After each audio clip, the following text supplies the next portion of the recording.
Hi friends, நோய் நாடி நோய் முதல் நாடி அது தணிக்கும் வாய் நாடி வாய்ப்பச் செயல். நான் உங்கள் சித்த மருத்துவர் டாக்டர் பாரதி பேசுகிறேன். நம்ம சங்க மருத்துவம் சேனலில் மூலிகைகள், மருந்துகள், நோய்கள்லாம் பற்றி பார்த்துட்டு வரோம். அதில் நம்ம இன்னைக்கு பார்க்க போகிறது வில்வாதி குளிகா. இது வில்வாதி டேப்லெட்டுன்னு சொல்லுவோம். குளிகா அப்படின்றது ஆயுர்வேதா நேம், அந்த மாதிரி வில்வாதி குளிகான்னு சொல்லுவாங்க. இதில் வில்வம் தான் முக்கியமாக சேருது.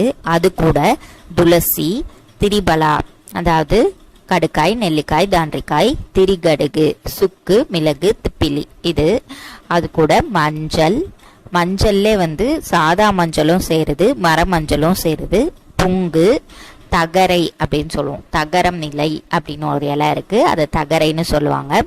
அந்த இலை சேர்த்து தேவதாரு, சில ஃபார்மா ஆட்டோடைய யூரின், ஆட்டோடைய சிறுநீரில் வச்சு இந்த மாத்திரையை செய்கிறாங்க.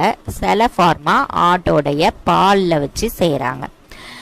அந்த மாதிரி மாத்திரை வடிவில் ப்ரிப்பேர் பண்ணுறது தான் இந்த வில்வாதி குளிகா, வில்வாதி டேப்லெட். இது முக்கியமாக எதுக்கு கொடுக்கலாம் அப்படின்னு பார்த்தோம்னா, வில்வம்னாலே நம்மளுக்கு டைஜஸ்டிவ் ப்ராப்ளம் சரி பண்ணும். இன்னொன்று டீடாக்சிஃபிகேஷன், அதாவது செரிமான பிரச்சனையும் நச்சுத்தன்மையையும் முறிக்கிற தன்மை வில்வத்துக்கு இருக்கு. அதனால தான் இந்த வில்வம் கோயில்களால் கூட யூஸ் பண்ணுவாங்க. ஏன்னா நச்சுத்தன்மையை அது முறிக்கிற தன்மை இந்த வில்வத்துக்கு இருக்கு. இன்னொன்று பூச்சிக்கடியையும், சாதாரணமாக இப்போ ஏதாவது ஒரு பூச்சி கடிச்சிருக்கு, தெரியல என்ன பூச்சினே கடிச்சதுன்னு தெரியல, இல்லை ஒரு கற்பாம்பூச்சி கடிச்சிருச்சு, இல்லை எலி கடிச்சிருச்சு, பல்லி கடிச்சிருச்சு அப்படின்னு சொல்லுவோம்ல, அதுக்கும் இந்த வில்வாதி டேப்லெட் யூஸ் பண்ணுவாங்க. அப்புறம் ஃபீவர்னாலும் வில்வம் ரொம்பவே நல்லா இருக்கும். இப்போ வேப்பிலை ஃபீவர்னா யூஸ் பண்ணுவாங்க. அதே மாதிரி வில்வமும் அந்த ஃபீவரை மேனேஜ் பண்ணுறதுக்கு, ஜுரத்தை ஒரு நிலைப்படுத்துறதுக்கு, ஜுரம் காய்ச்சல் அதிகமாகாமல் படுத்துறதுக்கு இந்த வில்வம் யூஸ் பண்ணுவாங்க. ஸோ அதனால் இந்த வில்வாதி டேப்லெட் ஜுரத்துக்கும் யூஸ் பண்ணலாம். வாமிட்டிங் சென்சேஷன் இருந்தாலும் சரி, அதாவது சில பேருக்கு வாமிட் வந்துட்டே இருக்கும், வாந்தி பிரச்சனை இருக்கும், அவங்களும் வில்வம் யூஸ் பண்ணலாம். இன்னொன்று ஐபிஎஸ், அதாவது வயிறு டைஜஸ்டிவ் ப்ராப்ளம், அதாவது செரிமான பிரச்சனை இருந்தாலே அந்த ஐபிஎஸ் ப்ராப்ளம் கொஞ்சம் போக போக வந்துடும். அதாவது இரிட்டபிள் பவுல் சிண்ட்ரோம் அப்படின்னு சொல்லுவோம்.